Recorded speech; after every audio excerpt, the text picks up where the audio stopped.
Tout un attirail pour un métier hors du commun, celui de fondeur d'art.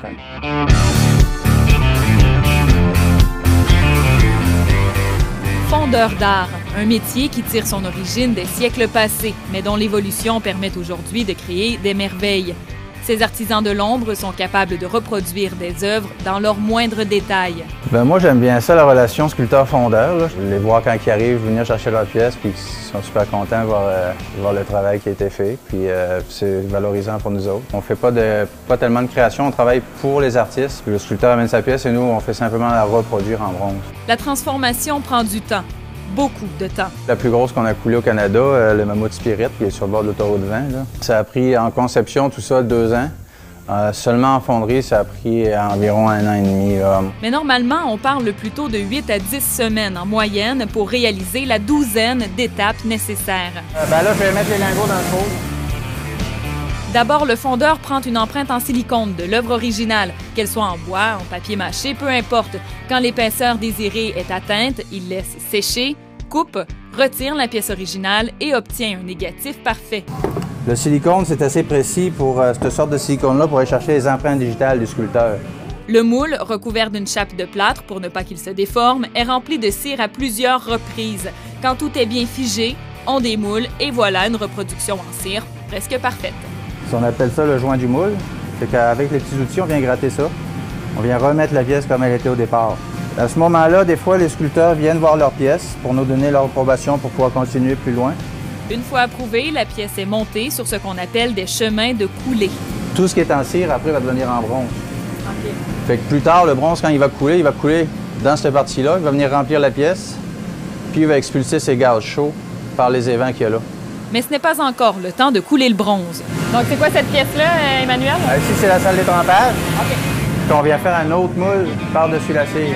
Un petit peu comme le silicone, mais celui-là, il va être en plâtre rigide. Là. Des fois, il y a des petites bulles, là, fait qu'on souffle un peu. On la trempe, on saupoudre, on la sèche. Voilà, première couche de données. Il en reste 8 autres à peu près. Puis après, on les accroche ici. Bon, l'étape qui suit, c'est... Après ça, les coquilles, quand ils sont terminés, il faut les dessirer, qu'on appelle. Le moule en plâtre est mis dans un four. La cire fond et son empreinte parfaite reste imprimée à l'intérieur du moule. Après avoir été placé dans un four à 1000 degrés Celsius pour éviter un choc thermique, c'est cette coquille qui sera remplie de bronze liquéfié à 1100 degrés. Là, on a dépassé, ça veut dire qu'on est prêt pour couler. On ferme les portes pour pas qu'il y ait de courant d'air parce que c'est assez capricieux. Ça refroidit 5 degrés à la seconde et que ça va vite. Et que quand on est prêt pour couler, là, on ne peut pas arrêter. Il faut y aller d'une plaque. Vous n'avez pas besoin de vacances dans le sud l'hiver? Non, c'est la Floride à l'année ici. Il fait tellement chaud que j'ai l'impression que mon manteau est en train de fondre. Donc, je vais me reculer puis laisser les professionnels faire leur travail. La plus grosse crainte qu'on a, c'est peut-être quand on coule la pièce qu'il en manque la moitié. C'est sûr que pendant qu'on coule, si jamais le creuset tombe par terre puis que ça revole partout, ça c'est une crainte qu'on a tout le temps. Puis... Avec le reste, on fait des lingots. On ne peut pas laisser ça dans le creuset parce que sinon, quand ça refroidit, ça peut faire éclater le creuset. Puis physiquement, est-ce que ça, c'est une étape qui est difficile? Est-ce que c'est lourd, même si... Non, c'est pas lourd parce que c'est le palan qui soutient la charge. Mais c'est pas ça qui est le plus compliqué, là. C'est vraiment la finition aussi, ce qui est le plus dur. La patine aussi, c'est assez délicat, là. Quand je vous dis que ça refroidit assez rapidement, là... Wow, déjà! Ouais, ça va vite. 15-20 minutes, on peut casser les coquilles, là, puis c'est prêt à décocher déjà. La céramique qui reste collée sur la pièce sera enlevée avec un sablage au jet de billes de verre.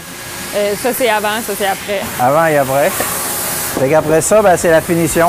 On vient remettre la pièce comme elle était au départ, comme on l'a reçue.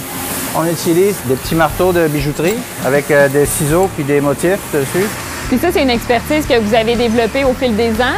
C'est sur le tas, là. Il y a une école à Paris, l'école de Boulle qu'on appelle, mais il n'y en a pas d'autres dans le monde. Il ne faut pas avoir d'école juste pour ça, sinon il passerait peut-être 10 ans à l'école pour sortir fondeur d'art à la fin. Là. On préfère former les personnes pour qu'ils soient à notre goût. C'est beaucoup de travail et beaucoup de persévérance. Les fondeurs d'art doivent être très polyvalents, passant par exemple de la soudure à la coloration.